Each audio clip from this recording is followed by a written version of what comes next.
Hi everyone, I'm Emma Wine, Operations Associate here at Ars Lyrica, and I wanted to share with you some analysis that I did of music and dance from our concert Dancing at the Palais. Since I don't really have an early music background in terms of playing or singing, I thought that maybe analysis was my best bet. Also, I'm not a trained dancer, but I think I have some good insights. So here we go. The clip that I chose was a musette and rondo from Rameau's Les Armes Galantes, which was from our concert Dancing at the Palais, and I thought it was super interesting. So the piece has a really pastoral theme. You can kind of hear like a bagpipey drone, and it makes you think of hills and wildflowers and sheep. And the form is A-B-A-C-A. So you have this theme that keeps coming back, this A theme, and then it's interrupted by these other little kind of interjections before you finally come back to the A theme and you feel like you're home, and it's a really nice thing.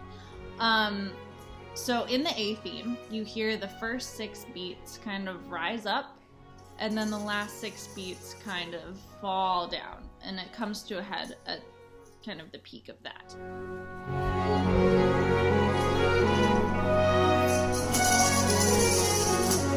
And the dancers accentuate this really beautifully by kind of moving up to the last 6 beats by like raising their arms. And then Carly Fox, who's awesome, also has a tambourine that helps accentuate that high point and then a fall.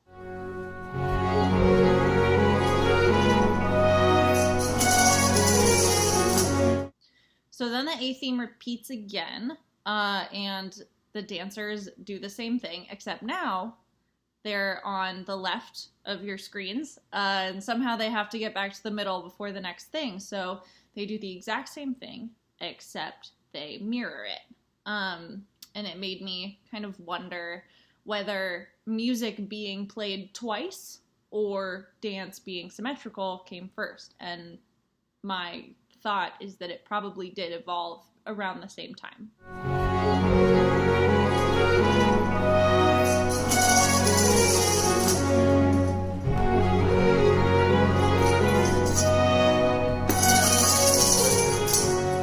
Then we come to the B section, which is kind of light and full of these little trills, and it's really cute. And the choreography matches it really nicely. And Carly and Matthew kind of go into this jumping, and they seem very light on their feet.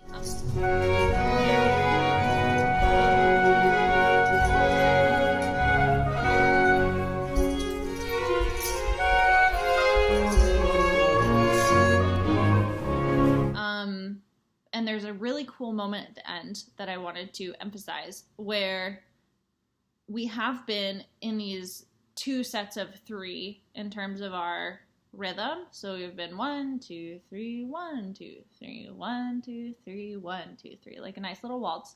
But then at the very end, all of a sudden Rameau says, I'm going to break into 3 sets of 2. So you've got 1, 2, 3, 1, 2, 1, 2, 1, 2, and this really interesting syncopation.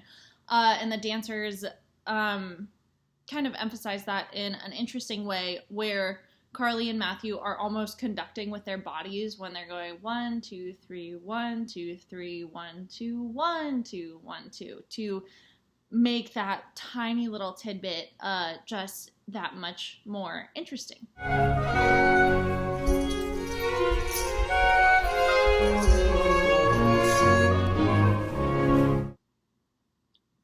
Then we go back to the A section, same thing again.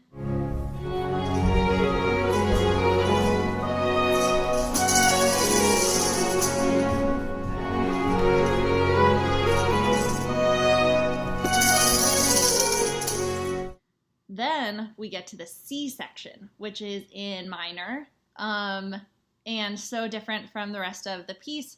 So we have this oboe solo that's very coy and playful. So then the dance has a solo as well. Matthew gets a tiny solo, and all that Carly's doing is spinning 90 degrees on every kind of beat.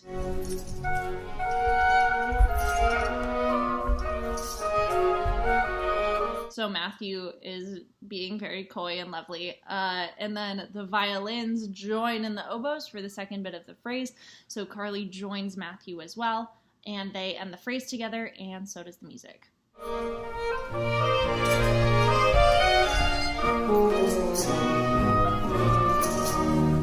Then we get to the final A section, which is where the whole company joins in. And we wouldn't know that this was the end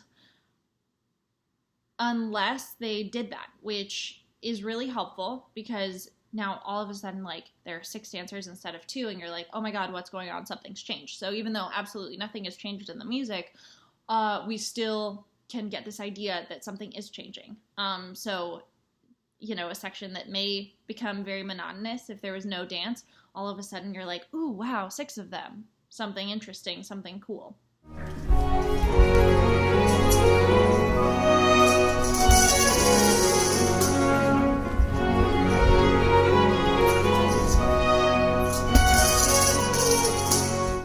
So they all do this A theme step once, and then for the final bit of the theme, we get this difference again to show you that something is changing, something is happening, where you have 3 dancers on one half do 3 beats, 3 dancers on the other half do the second 3 beats, and then they come together for the final 6 beats of the piece. And they come back to the middle, and the piece comes to just this very regal close with the entire company all in the middle of the stage, and the orchestra also kind of closing out in this really lovely way.